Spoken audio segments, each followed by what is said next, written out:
All right, mic check 1 2 1 2. What it do? It's your boy Raj back at it once again.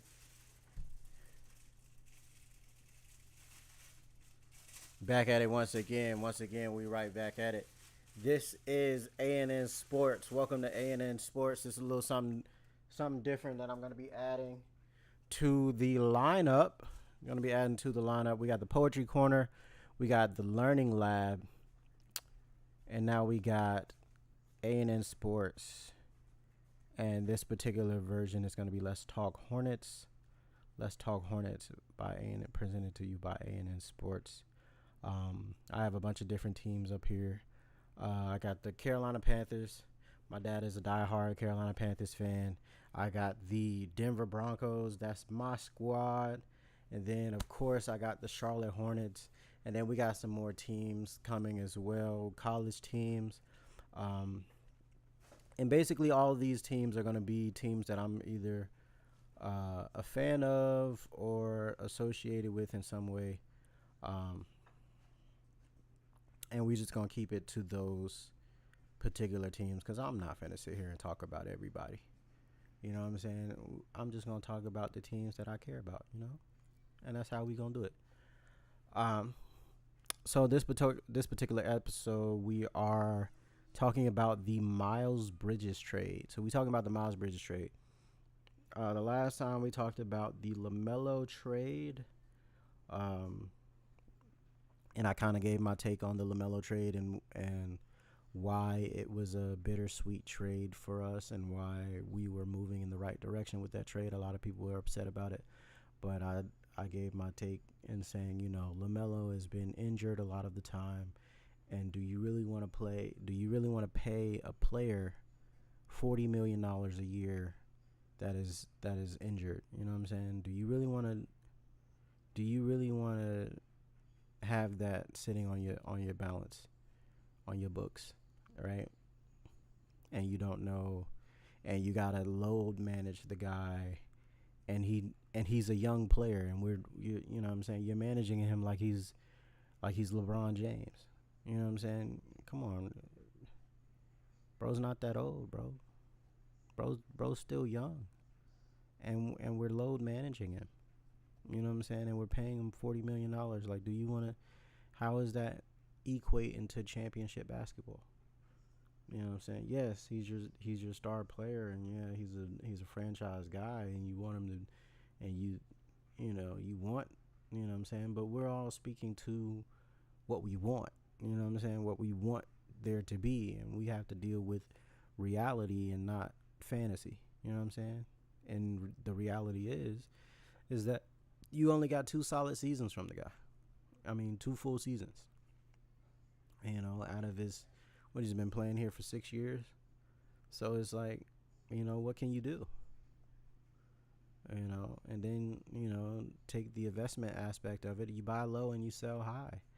And at this particular time, going into the off season from last season, and how things, lined up, and how we were able to play well, and we were able to have him available for, you know, probably the most games he's played in the season thus far. You know, so we was able to get his value, up to where it needed to be, to where teams were making phone calls and were offering, something substantial, instead of us, getting some scraps. You know what I'm saying? For something that we invested a lot into. We want to try to get that value back to where we needed to be, in order so we can get something substantial for that value. If we don't if we don't see that working out in the foreseeable future, you know what I'm saying? Because we're not looking for players that's going to be around for 2 or 3 years. We're looking for players that's going to be around for the long haul. You know what I'm saying? We're looking for legacies. We're looking for generational players. We're looking for players that's going to be here, and that's going to be a staple of the organization. And at this point in time, it just seems like you're kind of on your way out. Not to not to put any negatives on it, but We hope that you can play as long as you want to play, but like I said, we got to live in reality and understand that there's some risk involved. And if you're gonna pay a guy $40 million, you got to be willing to absorb those risks. And I don't think the Hornets are willing to absorb those risks of paying a guy upwards of 40 million and not knowing how many games he's going to be available for in the season, and having to adjust the schedule as such to make sure that he's available for games. And it being a young player, you know what I'm saying? You might do that for an old veteran player that's been, because you understand that they're on their way out. But for a young guy, you know what I'm saying, you're looking for a young guy to be there for the next 4 to 5 years. And I don't think the Hornets seen another 4 to 5 years. But moving on, let's talk about the Miles Bridges trade. So the Miles Bridges was traded to the Phoenix Suns for Grayson Allen, and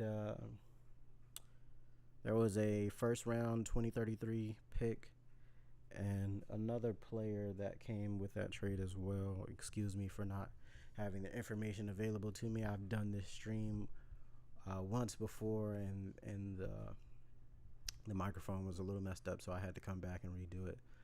So, but yeah, what I like about this trade is that we're getting pieces. We're getting pieces, and we're stocking picks. I like that we're stocking picks because it opens up opportunities for us to get greater talent down the line, right? So yes, we got some guys, and people might say, "Oh, who are these guys?" You know what I'm saying? Who's these guys? But at the same time, people were saying that, around the league about Miles Bridges. Who is that? You know what I'm saying? So at the same time, you gotta say, well, if you can do something to try to put yourself in a greater position and try to accumulate, more notable talent, then why not? We're gonna miss Miles, because yes, Miles is a great glue guy.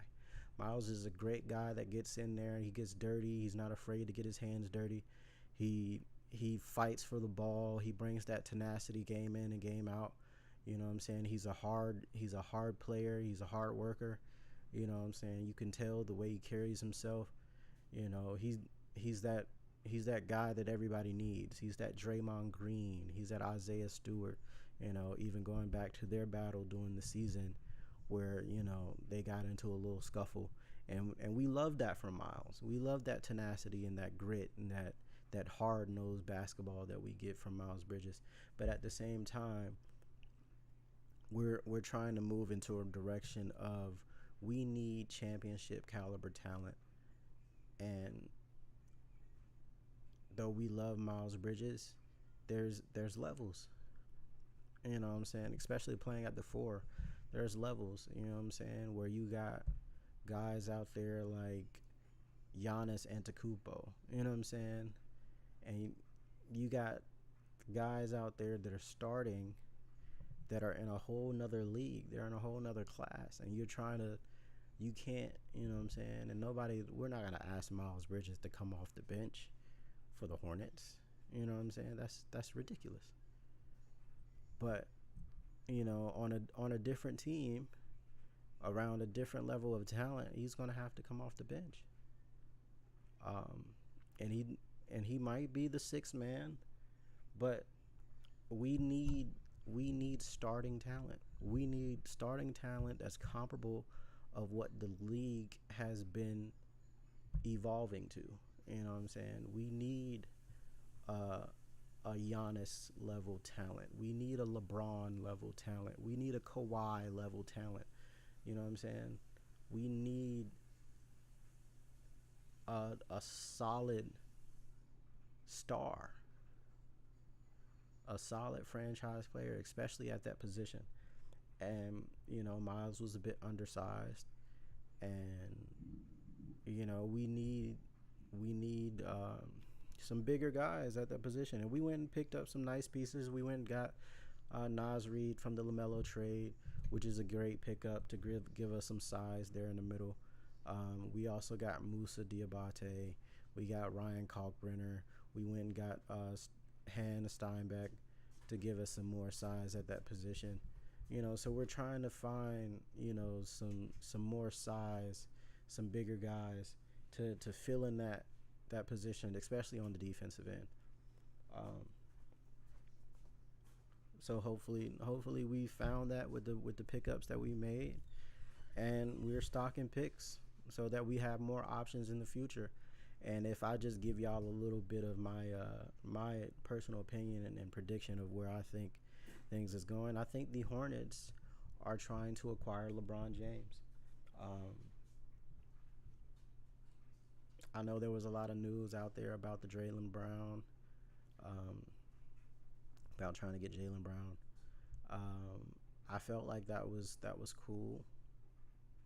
That was a good direction to go in, but I didn't think it was really in the cards. You know what I'm saying? Because he's still a younger guy, and more teams are going to be interested, right? And again, a lot of teams are going to be interested in LeBron James, but then again, at the same time, a lot of teams are going to be like, he's getting up there in age. He's getting up there in age, and is he really going to be able to produce at the level of talent that we need to make a run, or are we just looking for a name? You know what I'm saying? And I feel like the Hornets at this particular stake in where they are in the NBA conversation and in the playoff conversation, I don't feel like they're too far off. They got a lot of great talent. Um, they got a lot of great pickups in the draft. Even the draft from last year, Con Knippel has done way more than we expected. Ryan Kalkbrenner has been amazing. Even though they're saying that he's struggling in the summer league right now, he's played amazing the last season. And then we went and got some really great 3-point shooting. And then what does LeBron love more than anything? Some guys that can shoot the three. Some guys that can catch and shoot. So he can do what he does best, which is facilitate the basketball, which is pass the basketball. And oddly enough, we have a guy that we have on the floor that kind of does that for us, facilitates the basketball, and is a larger guy, and Sion James. And if you say his name slowly, Sion James. So look, the Hornets are going after James. If you ask me, it's a kind of little telegraphing there, what's in the cards and what's to come for the particular organization. But I'm excited to see what happens. Um, I was actually looking for the belt, looking for it on Kalshi to see if I can get a pick on where LeBron's gonna end up next season. I was gonna put my ballot in on the Hornets and whatnot, but yeah, I think it's in the cards. I feel like it's in the cards. I feel like there's something there. There's something there, and who knows? You got the whole Jordan narrative out there that doing something that Jordan couldn't do. You got the GOAT debate, and what better asterisk to put on your resume than, hey, I was able to lead the team that he couldn't, you know, even though it was off the court and as an owner, but I was able to get on the court and do what y'all call the GOAT could not do, and was take the Charlotte Hornets deep into the playoffs and possibly get them a ring. So who knows? We're gonna see. We're gonna see what happens. I'm excited. I'm excited for the season. I know there's a lot of people that aren't happy about these trades. They're like, "Oh, what are the Hornets doing? Where are they going?" I feel like you just gotta wait. You gotta trust the process, as they say. Trust the process. Wait, see what happens, and watch things shake up. I think we're putting ourselves in a great position to have some options open. You know what I'm saying? And that's what I like. A lot of times the Hornets have been stuck with um, overpaying average talent. You know what I'm saying? Or let me not even say average talent, overpaying players that are past their prime, or overpaying players that are unproven. You know what I'm saying? Yeah, we see the talent is there, but proven as into have you won anything? You know what I'm saying? And that's not, we see that more and more, in the NBA today, where players are making a lot of money based off just their solo talent and not based off the team actually winning games. And that, you know, hey, that's a whole nother conversation in itself. But yeah, I like where things is going. I like where things is going. If y'all can just hop in the comments, hop in the chat. Tell me what y'all think about the trajectory of the Charlotte Hornets and where things are going. Tell me if you think LeBron James is on the radar, or if you feel like it's a long shot. Tell me how you feel about these things. You know what I'm saying? I want to hear y'all. I want to hear y'all opinions. I want to hear y'all voice. I want y'all to get more interactive.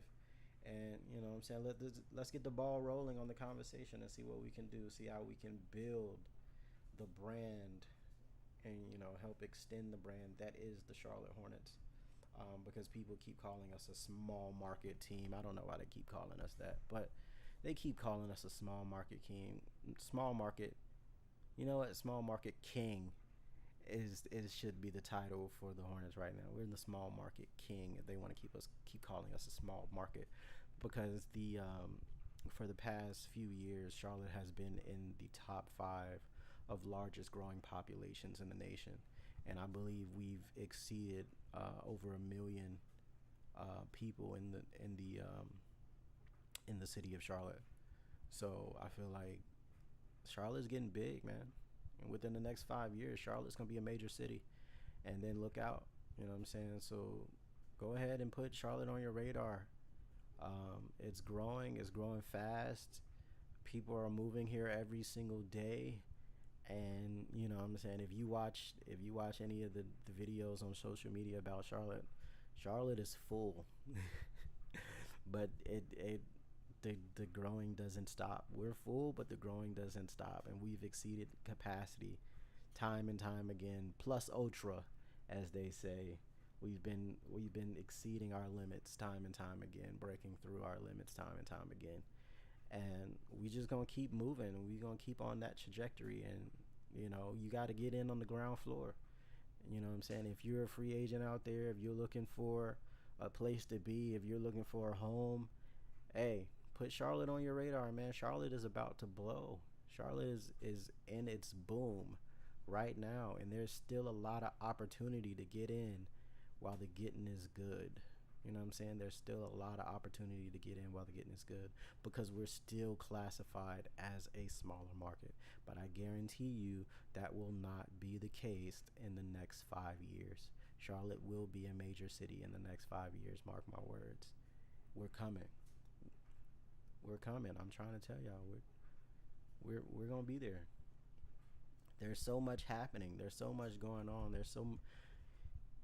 The city looks so much different than it did 5 years ago, and that should tell you a lot. The city has not been stagnant. The city has been moving drastically. Things have been changing drastically. You know what I'm saying? And all it needs is a face.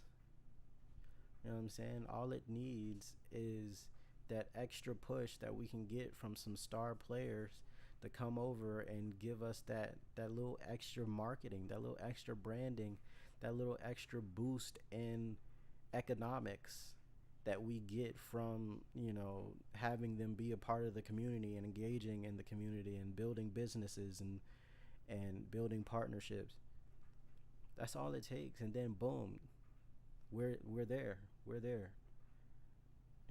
So a lot of people have been comparing us to Atlanta and saying Atlanta is our rival. We don't feel like Atlanta is our rival. We're nothing like Atlanta. We are a more family oriented city.